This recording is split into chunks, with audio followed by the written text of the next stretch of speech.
तदेव लग्नं सुदिनं तदेव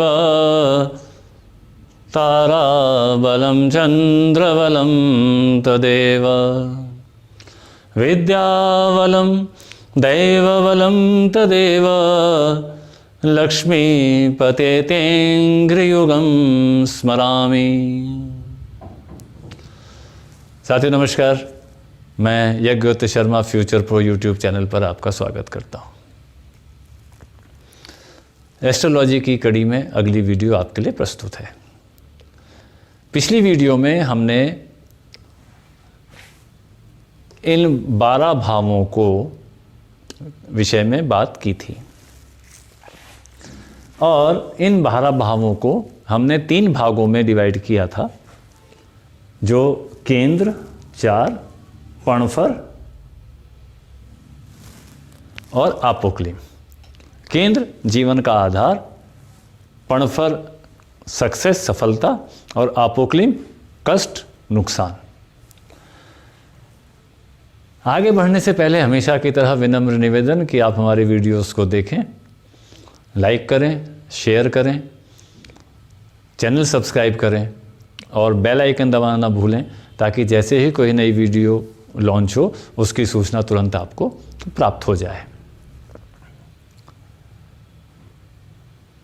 आज हम बात करते हैं कि ये जो 12 भाव हैं, इन्हें भारतीय संस्कृति ने बहुत वैज्ञानिक रूप से माना है और योग के माध्यम से भी इसको माना गया है। अगर हम पिछली वीडियो में बात करें, यहाँ से हमारा जन्म हुआ, जन्म होते ही हमें भोजन चाहिए, बाद में धन चाहिए, उसके बाद में भोजन धन मिलेगा परिश्रम से, 3rd भाव से परिश्रम हो गया, फिर हमें सुख मिलेगा, फिर हमें जो है ये शिक्षा, विद्या, पुत्र का भाव। ये शिक्षा का मतलब विचारों का भाव, ये किस तरीके के थॉट्स आपके डेवलप हो रहे हैं, ये वो है।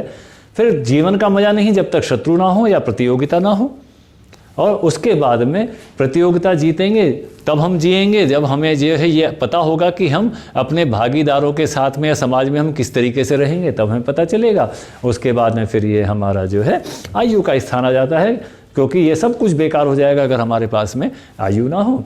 फिर आयु हमें कहाँ से मिलती है? हमारे शास्त्रों के अनुसार हमें आयु जो है वो धर्म से मिलती है। धर्म से के हिसाब का अनुसार जब हम कार्य करते हैं तो हमें एक समाज के अंदर अच्छी प्रतिष्ठा प्राप्त होती है, जो हमें दशम भाव से मिलती है। फिर वहाँ से हम आय करते हैं और आय के बाद में हम व्यय करते हैं। ये एक जीवन का बहुत ही वैज्ञानिक विवेचन है, अगर आप इसे ध्यान से देखें तो। और नोटिस करें कि आपके जीवन में यही सब क्रिया इस तरीके से क्रम चला है कि नहीं चला है। अब हम इसको बात करते हैं कि योग के माध्यम से हम इस ज्योतिष को कैसे समझें। ये देखिए, अष्टांग योग की हम बात करते हैं तो सबसे पहले आता है यम। जब हमारा जन्म का स्थान हुआ, यहाँ से हमारा जन्म हुआ है, यानी इसको हमने यम भी कह दिया, क्योंकि जन्म हुआ है तो मरना भी है, तो यम भी हमारे साथ साथ पैदा हो गया है। इस यम के भी 5 भाग हैं, उसे आगे बात करेंगे। यम के बाद में जब जीवन चलेगा हमारा, अगर कुछ नियमों का हम पालन करेंगे तो जीवन जो है वो सुचारू रूप से चलेगा। फिर उसके बाद में आ जाता है आपका आसन। आसन का मतलब किसी भी चीज में स्थित हो जाना, उसे हम आसन कहेंगे। उसके बाद में फिर आपका प्राणायाम, फिर प्रत्याहार, धारणा, ध्यान और समाधि। यहां पर मैं कहना चाहूंगा कि समाधि का अर्थ मृत्यु से बिल्कुल ना लगाएं, क्योंकि समाधि जो है मनुष्य के ज्ञान की वह पराकाष्ठा होती है जब व्यक्ति ज्ञान में इतना लीन हो जाता है कि वो समाधि की अवस्थाएं पहुंच जाता है। यहाँ पर और इस भाव को मृत्यु के भाव कहा गया, सब कुछ कहा गया, लेकिन ये भाव रिसर्च का भाव है, शोध का भाव है। अगर कोई वैज्ञानिक, अगर यदि कोई टीचर, कोई व्यक्ति रिसर्च करना चाहता है तो उसके लिए ये भाव का स्ट्रॉन्ग होना अति आवश्यक है। अगर ये भाव स्ट्रॉन्ग नहीं होगा तो वो रिसर्च, शोध कार्य नहीं कर पाएगा। ये गूढ़ विद्याओं का भी भाव है। तो समाधि को मृत्यु ना समझें, बहुत अच्छे से इस चीज को दिमाग में बैठा लें। जब व्यक्ति समाधि की स्थिति तक का ज्ञान प्राप्त कर लेता है तो उसकी धर्म में रुचि या वो धर्म से विमुख नहीं रह पाता और अपने कार्यों को धर्म के अनुसार करता आता है। शुभ कार्य करेगा, और जब शुभ कार्य करेगा उसे शुभ आय होगी और उसके व्यय भी शुभ होंगे। ये जीवन का पूरा क्रम है। अब हम आते हैं इन दो चीज़ों के ऊपर, यम और नियम। हमने अभी कहा कि इनके भी पांच भाग हैं इन दोनों के। यम के 5 भाग हैं। सबसे पहला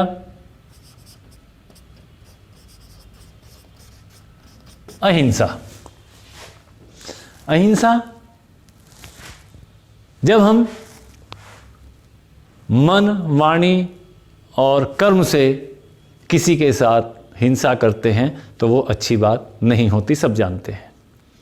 तो अहिंसा से एक मन को शांति मिलती है, आपका दिमाग शांत रहता है, क्योंकि ये भाग आपका मस्तिष्क भी है, शरीर भी है और मस्तिष्क भी है। फिर दूसरा आता है सत्य। सत्य में हम सब जानते हैं कि झूठ बोलना नहीं चाहिए, क्योंकि ये कहीं ना कहीं शरीर पर असर डालता है। अगर कोई व्यक्ति गलत कार्य करता है तो मन में कहीं ना कहीं कोई ग्रंथि होती है और उसके शरीर में कुछ बीमारियां पकड़नी शुरू हो जाती हैं। तो सत्य बोलने से बहुत सारी बीमारियों से भी बचा जा सकता है। फिर हम बात करते हैं अस्तेय की। इसके बाद में आती है तीसरी चीज, अस्तेय। अस्तेय का अर्थ होता है कि मैं किसी दूसरे की व्यक्ति की चीज़ों को उससे बिना पूछे ना लूं और ना लेने का मन में भी संकल्प करूं, तो वो अस्तेय की श्रेणी में आता है। फिर आता है ब्रह्मचर्य। यम का चौथा पार्ट है ब्रह्मचर्य। ब्रह्मचर्य का मतलब ये नहीं समझें जैसा कि हम समझ लेते हैं कि जी वो स्वामी, वो बाबा ब्रह्मचारी हैं। तो ब्रह्मचर्य का मतलब विवाह ना करने से कतई नहीं है। ब्रह्मचर्य का अर्थ है कि ब्रह्मा द्वारा रचित सृष्टि को चलाने के लिए, उसमें रहने के लिए ब्रह्मा जी ने जिन नियमों का पालन किया है उन नियमों को पालन करने वाला व्यक्ति ब्रह्मचारी कहलाता है, या वो नियम ब्रह्मचर्य कहलाते हैं, जिनको कि हम भूलते जा रहे हैं।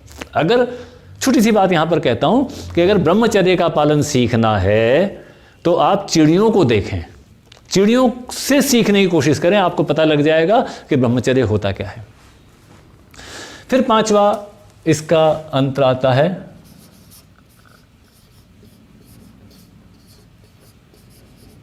अपरिग्रह। अपरिग्रह का मतलब है कि अपने मस्तिष्क में अनावश्यक विचारों को प्रवेश ना करने दें, बिना बात के विचारों को। उसने ये कह दिया था, दिमाग में बैठा रहे, कह दिया था, अपने काम से काम रखो भाई। तो सत्य, अहिंसा, सत्य, अस्तेय, ब्रह्मचर्य और अपरिग्रह। अब आकर इसे ध्यान से देखें तो ये आपके लग्न भाव से संबंध रखता है, और ये पांचों चीजें आपके लग्न भाव से ही संबंध रखती हैं। लग्न यानी आपके शरीर से। हिंसा करेंगे तो खुद भी चोट खाएंगे, दूसरे को भी चोट पहुंचाएंगे। तो दिमाग में अनावश्यक विचार लेकर के आएंगे तो आप अपने शरीर को प्रॉब्लम में लाएंगे, डायबिटीज़ वगैरह वगैरह 50 तरीके की आजकल जिसे हम वेल बीइंग में मॉडर्न लाइफ स्टाइल डिसीजेस कहते हैं।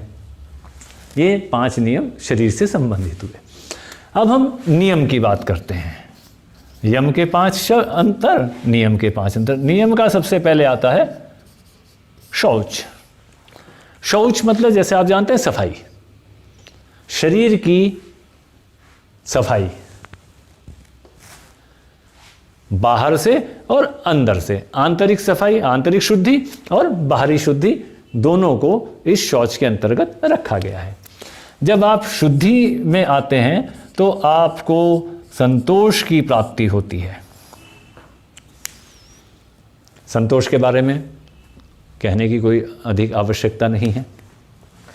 फिर आता है तप। तप का मतलब यह है कि सभी तरह के तापों का मतलब आपके कष्ट, आपके खुशियां, खुशी भी ताप का एक हिस्सा है। जब आप बहुत खुश होते हैं तो भी एक ताप है। आपका आर्थिक स्थिति, जो भी स्थितियां हैं, उनको एज सच एक्सेप्ट कर लेना,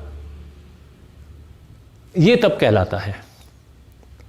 ठंड लग रही है, सर्दी लग रही है, बहुत सर्दी लग रही है, गर्मी लग रही है, सहते तो हैं ही ना, लेकिन आपने उसे मानसिक रूप से एक्सेप्ट कर लिया तो वह तप की श्रेणी में आता है। इसके बाद में आता है स्वाध्याय। स्वाध्याय का मतलब है पढ़ना, सेल्फ स्टडीज। सेल्फ स्टडीज का मतलब ये नहीं होता कि मैंने कोई किताब उठाई और उसे हमने पढ़ना शुरू कर दिया। सेल्फ स्टडीज का मतलब ये होता है, स्वाध्याय का मतलब ये होता है कि हमने कोई पुस्तक पढ़ी, उसका हमने एनालिसिस किया, उसका विश्लेषण किया, और विश्लेषण करने के बाद में अपने विचारों को पुष्ट किया, तब उस स्थिति को हम स्वाध्याय कहते हैं। एक उपन्यास को पढ़ लेना या किसी भी किताब को पढ़ करके केवल उपन्यास की तरफ पढ़ लेना, वो स्वाध्याय की श्रेणी में नहीं आता, जब तक कि वह पुस्तक, वह स्टडी आपके विचारों को पुष्ट ना करे। फिर इसके बाद में 5वां आता है ईश्वर प्राणिधान।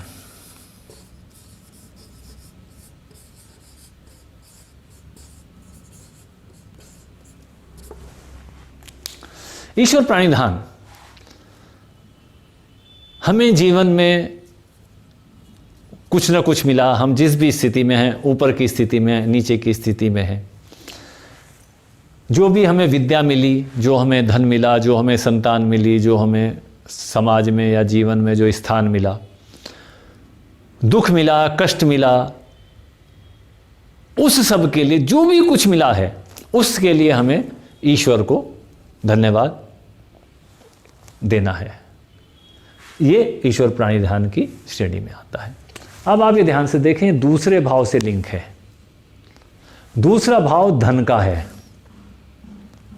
और ये जो धन का भाव है, ये धन का भाव इन सब चीज़ों से गवर्न होता है। अगर आप शुद्ध नहीं रहेंगे, धन आपके पास नहीं रहेगा। अगर आप संतोष नहीं रखेंगे, एंग्जाइटी में रहेंगे, तो धन रोकने के बदले नुकसान कर लेंगे। अगर आप तप नहीं करेंगे, आप सर्दी से डर गए, गर्मी से डर गए, आपने उन तापों को नहीं सहा, तो भी आप धन नहीं कमा पाएंगे। अगर आपने स्वाध्याय करके अपने विचारों को पुष्ट नहीं किया, तो भी आप धन नहीं कमा पाएंगे। अगर आपने इतना सब करने के बाद भी उस परमपिता परमेश्वर का धन्यवाद नहीं किया, तो भी आप उसको अधिक समय रिटेन नहीं कर पाएंगे। इस वीडियो को यहीं समाप्त करते हैं। स्वस्थ रहें, प्रसन्न रहें। अंत में आपके भीतर बैठे परमात्मा को नमन करता हूँ। धन्यवाद।